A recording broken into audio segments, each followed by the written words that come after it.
At one time, Daesh territory covered a large area of Syria and Iraq.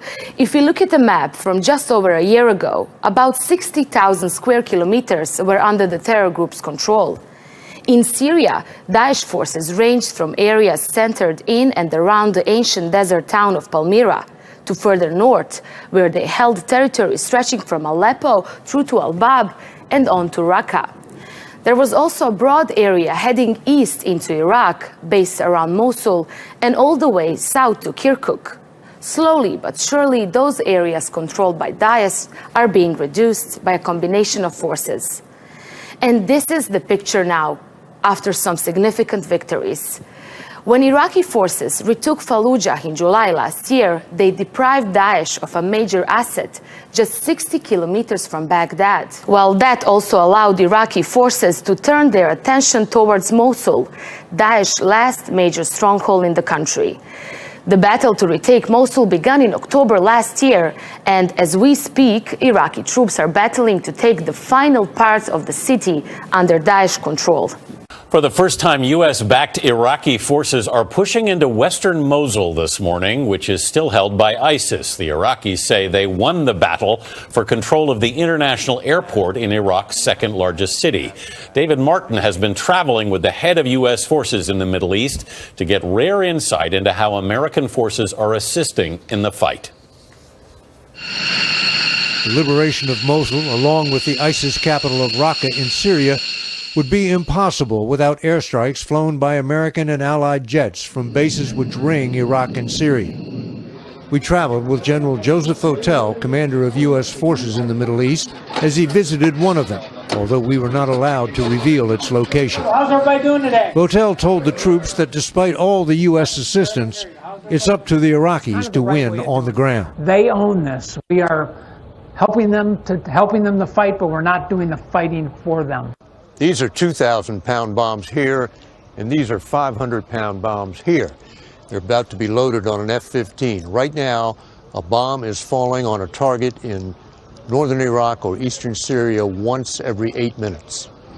That doesn't count 1,400 satellite-guided rockets fired from these launchers called HIMARS by the Army. What kind of targets do you hit? Typically, we're targeting structures, critical capabilities that allow ISIS to conduct their operations. Do you know what your success rate is? The HIMARS, it does not miss her. So we tell it to shoot, it will hit that target. To increase the pressure on ISIS, the U.S. has moved some of these rocket launchers to a position inside Syria itself. The U.S. currently has about 500 troops in Syria, but the Pentagon is considering adding hundreds more to assist in the liberation of Raqqa. The Trump administration is considering a few different options, most of which look like an escalation. If you remember, shortly after his inauguration last month, President Trump signed an executive order that pledged to ramp up the fight against ISIS, and he gave his generals 30 days to come up with a plan. General Joseph Votel, the head of America's Central Command, said he may increase the number of U.S. troops deployed on the ground in Syria and Iraq. The U.S. might also deploy these soldiers in more active forward positions. That's where they would be confronting ISIS directly, rather than just assisting local fighters. The United States and our coalition partners remain absolutely committed to this very, very important operation against Daesh. And that's not the only idea on the table. The White House apparently wants to loosen restrictions meant to protect civilians in airstrikes against Islamic State. President Trump is also considering a proposal he floated as a candidate to carve out so-called safe zones for civilians within Iraq and Syria. Even with all these proposals, the fact is that the fight against Islamic State is already being won in both Iraq and Syria. Iraqi troops are moving in on Mosul, by far the largest city under Islamic State's control. They're about to take the western half of the city after taking the eastern half last month. And now Turkish soldiers are moving in Al-Bab in northern Syria. So they're really routing ISIS in its so-called caliphate, straddling both of those countries. More than 60 people have been killed in a car bomb blast orchestrated by Islamic State, just one day after the militant group was driven out of its last stronghold, Al-Bab.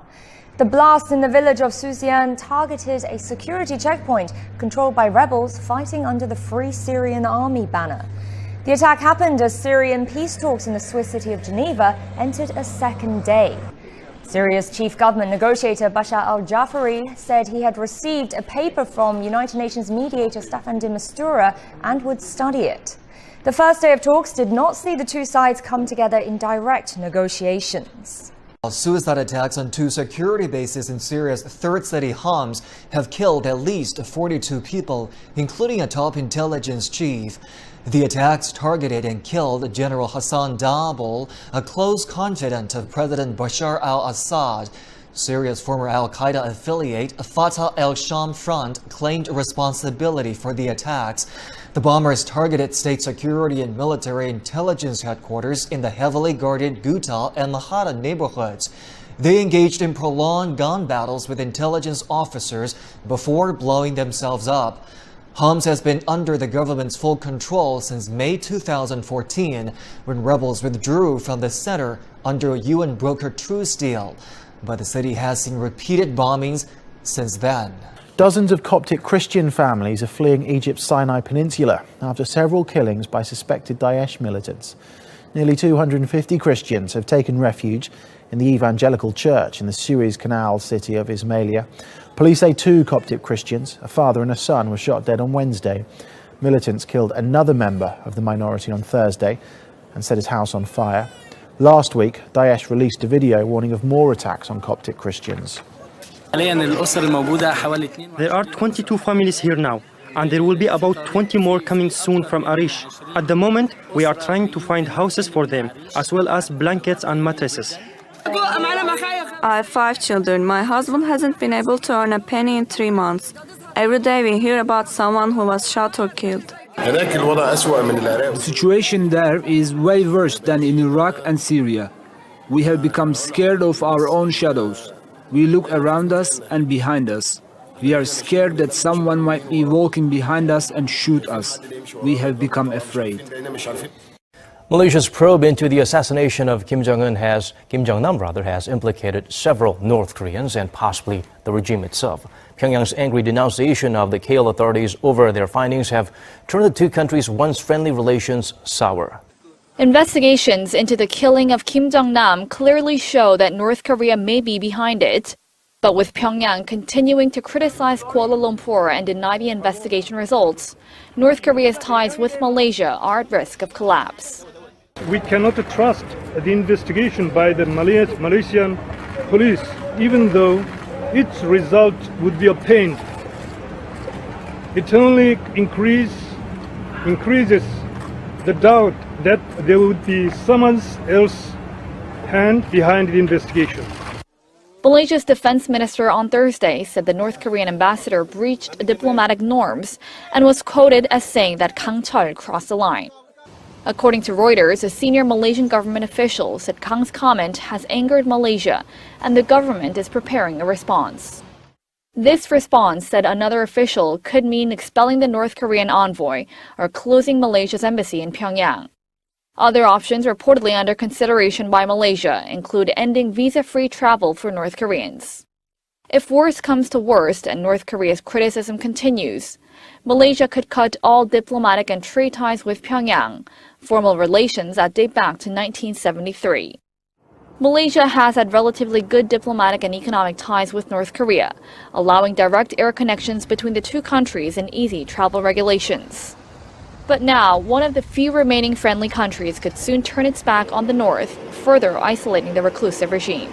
North Korea and China are widely known as friendly neighbors, but a commentary published Thursday by the state-controlled Korean Central News Agency is showing a rare shakiness in the bond between the two countries. In the commentary, Korea didn't name China, but left little doubt about its target. Quote, a neighboring country, which often claims itself to be a friendly neighbor, unquote.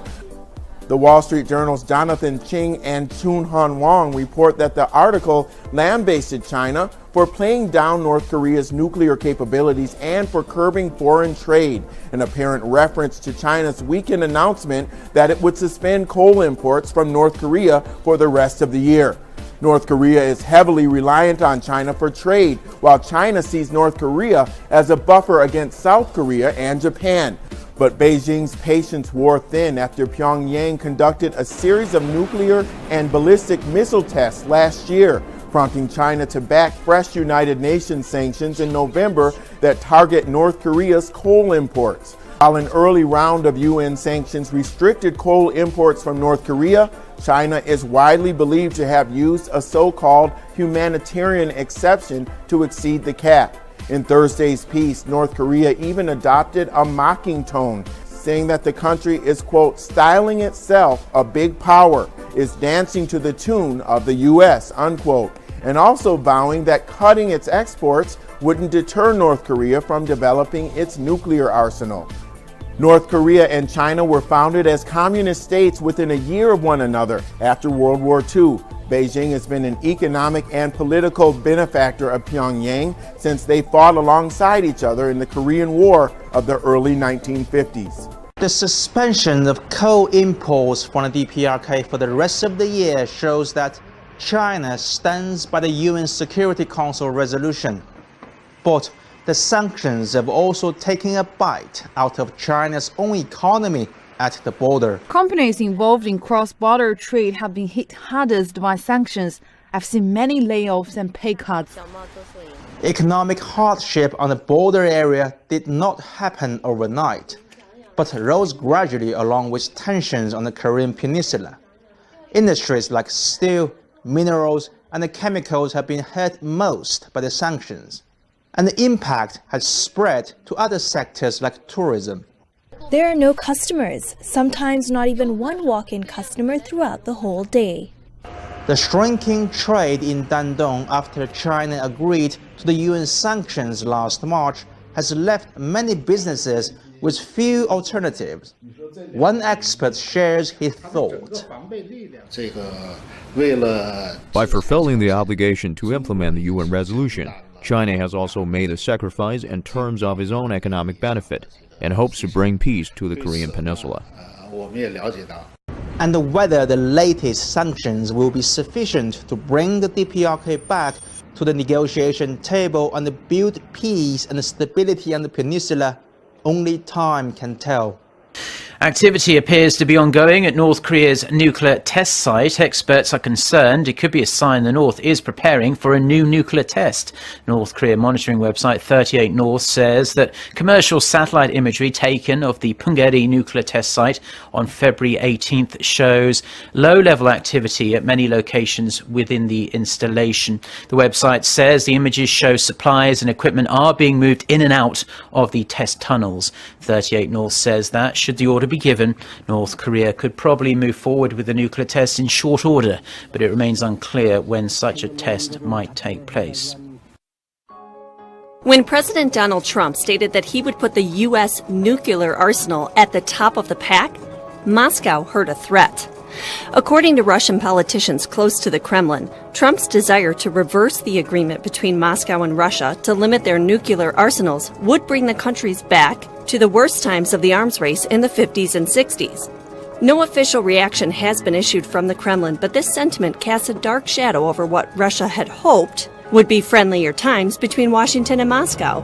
The parity doctrine limiting nuclear capabilities was reached during the Cold War when both countries realized that achieving supremacy was dangerous. Alexei Pushkov, a pro-Kremlin lawmaker, stated on Twitter that nuclear stability between the U.S. and Russia needs to be preserved, and the United States cannot achieve decisive superiority. He also suggested that the president focus on the complicated nuclear relationships with North Korea before targeting Russia. A new report says Indonesia's 4 richest men control as much wealth as the country's poorest 100 million people. The report was released by Oxfam on February 23rd. It claims the country of 250 million has the 6th worst inequality in the world. The report blames market fundamentalism for the inequality, saying the richest have garnered most of the benefits of 2 decades worth of strong economic growth. It points out Indonesia's tax collection is the 2nd lowest in Southeast Asia, with over $100 billion leaving Indonesia for tax havens in 2015. Oxfam claims the one-year investment returns for the richest Indonesian would be enough to bring 20 million people out of extreme poverty. 93 million Indonesians live on less than $3.10 a day, which is the World Bank's definition of moderate poverty. Meanwhile, Indonesian President Joko Widodo has said reducing inequality is one of his top priorities. Without the garment industry, Mosammat Khoseda would have few options for employment. She makes clothes which are sold in stores all over the world. As the industry develops, so do the machines. The new machines are so much better than the old ones. It does almost everything automatically, and I can produce twice as many pieces than I did before. The garment industry in Bangladesh now employs about 4 million people, but its journey to becoming one of the largest garment exporters in the world has been far from smooth. Garment factory owners have been willing to invest in machinery, but the same hasn't always been the case when it comes to worker safety and wages. The Rana Plaza collapse killed at least 1,100 garment workers.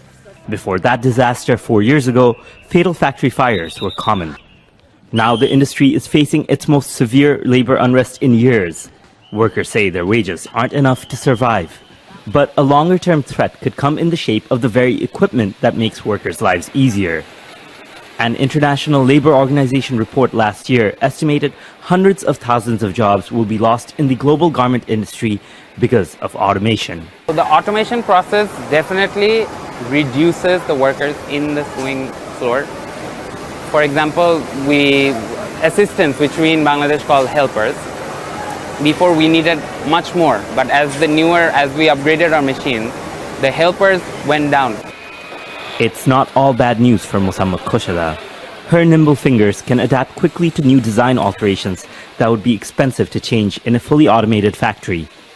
So while the future doesn't exactly look bright, at least she has one of the jobs that's expected to last longer than most.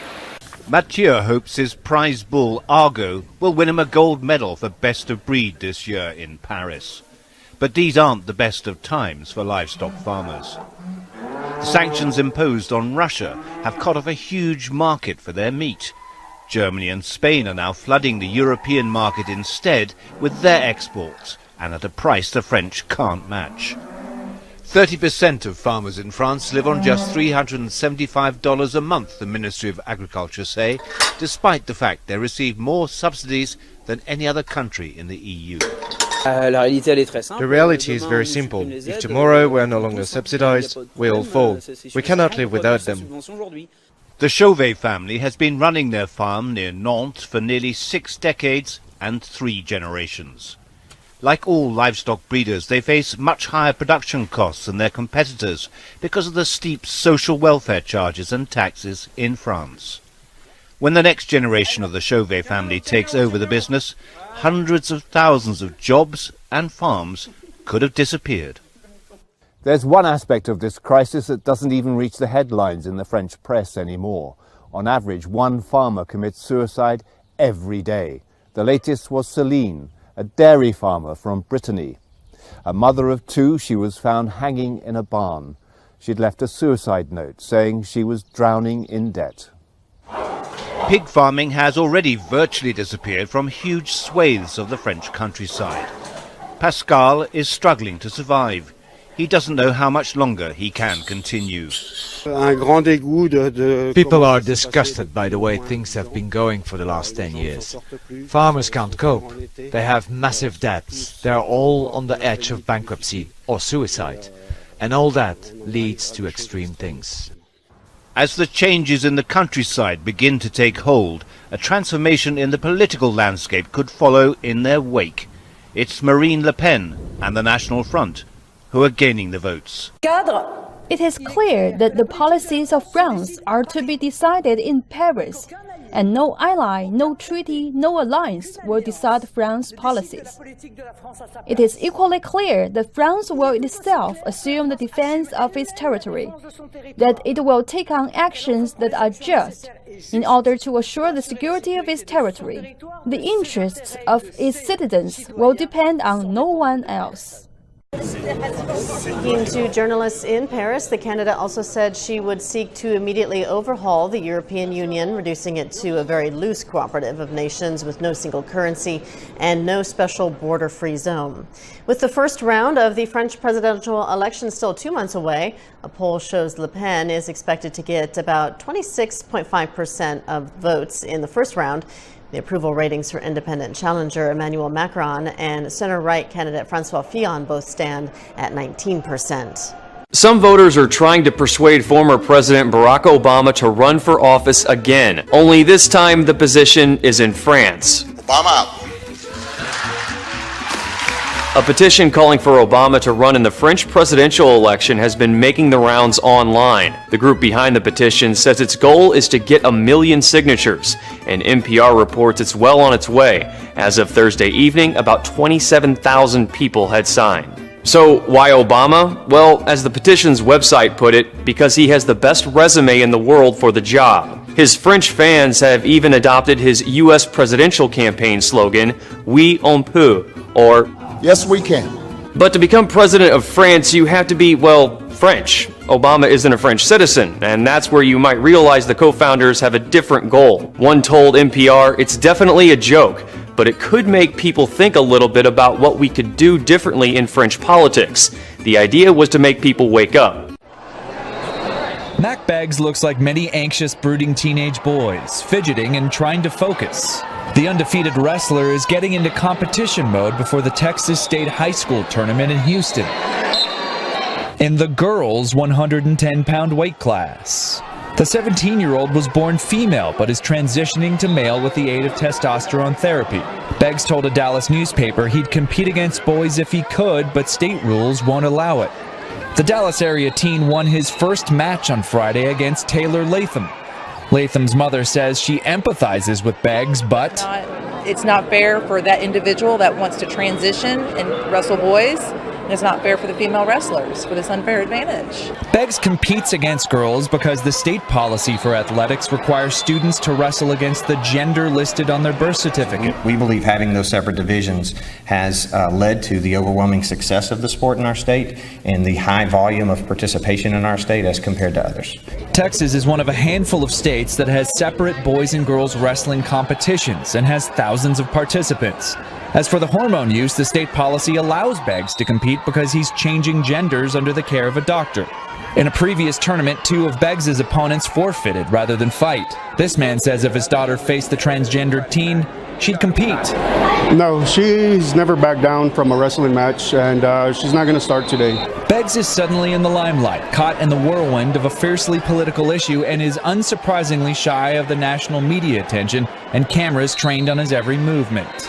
It doesn't really bother me if, like, a girl's in the boys' bracket or something, so... I don't know. I've never heard of an athlete being allowed to use enhancements of any kind, so I was shocked. And if she thinks that she is capable to compete with the boys, then she should be able to compete with the boys. A victorious Beggs and his grandmother slipped out of the arena before reporters could catch up. He told us he'll talk after the tournament is over. Opponents in Guatemala call it the Boat of Death. This vessel is run by the Dutch organization Women on Waves. Its mission to offer free abortion services in countries where they are banned. But the Guatemalan government is preventing anyone from leaving or boarding. We have the right to come and go as we please. We've done nothing wrong, we've done nothing illegal, and we should be allowed to have who we would like come to our boats. Not so, says the Navy. It's placed the boat and some crew members under military custody. It's a sailboat with 4 tourists. That's what they said was their purpose, to come to Guatemala only as visitors. Given that we know now what their real intention is in our country, the order from the Army Commander-in-Chief and our President is that they leave our waters. Abortion is illegal in Guatemala except when a mother's life is in danger. Opposition to such procedures is strong. This is against the law because Guatemala does not allow abortion. And how are they going to come here and sin? And we Guatemalans have to be quiet because they come from the Netherlands. Please. We heard this woman saying that they fight for life, they fight for human rights. It seems that killing has now become a human right. An estimated 65,000 illegal and unsafe abortions take place in Guatemala every year. Women on Waves say they offer a safe alternative. The protesters here are telling them to go away. Trump's war with the media, mainstream media rather, has been going on for quite a while now, and it's only getting worse. Today, several outlets, including CNN, the LA Times, and Politico, were denied access to the White House briefing. But why does the president have this feud with some of the outlets? RT's Alexei Yaroshevsky takes a closer look. At the first CPAC convention since Donald Trump assumed presidency in the United States, he and his gray cardinal, Steve Bannon, for probably 100th time unleashed the rage at the mainstream media. A few days ago, I called the fake news the enemy of the people, and they are. They are the enemy of the people. They're corporatist, globalist media that are adamantly opposed to an economic nationalist agenda like Donald Trump has.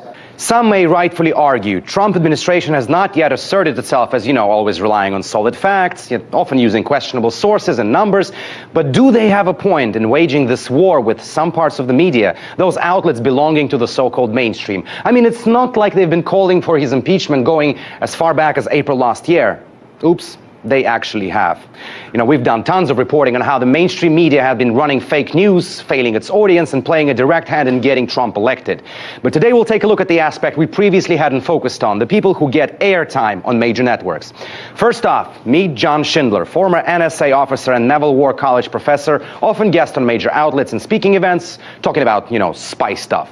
Known on Twitter as 20 Committee, his feed is a Klondike for conspiracy theories, where he either pushes surreal suggestions like this one, or believes he speaks to the intelligence community and claims Trump will die in jail, all presumably from the comfort of his hot tub with a cold one in his grasp. There's one problem, though. According to the 2014 Associated Press reporting, John Schindler was fired from the Naval War College for apparently sharing a picture of his intimate part with some woman who later put it on Twitter.